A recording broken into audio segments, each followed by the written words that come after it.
फागुन के डूबल माजा में बा, बोल कमी कवन तो हर राजा में बा। काहे ऐसे करत आरो? त का करी? सब फागुन के डूबल माजा में बा, बोल कमी कवन तो हर राजा में बा। सड़िया करी हलाइल जब से मनवा भाई पागल बा। हाय हाय हाय देवरे से दिलवा लागल बा, देवरे से दिलवा लागल बा। रंगवा से नहीं मन तुहरा से भागल बा।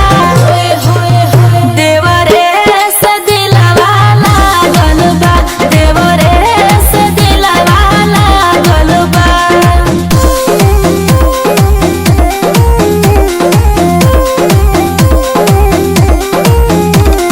अरे ई करे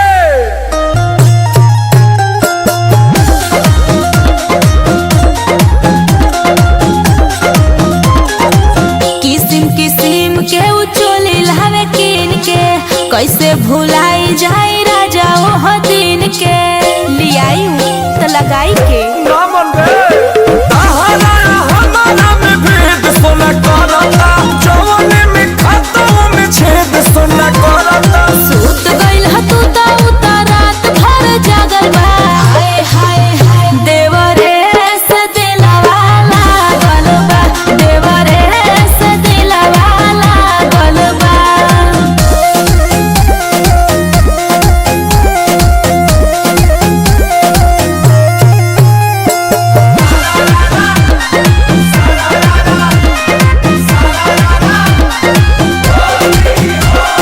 जननी ना राजा तू तूर देब दिल के, तू नहीं बुझेला उहे बुझे फील के।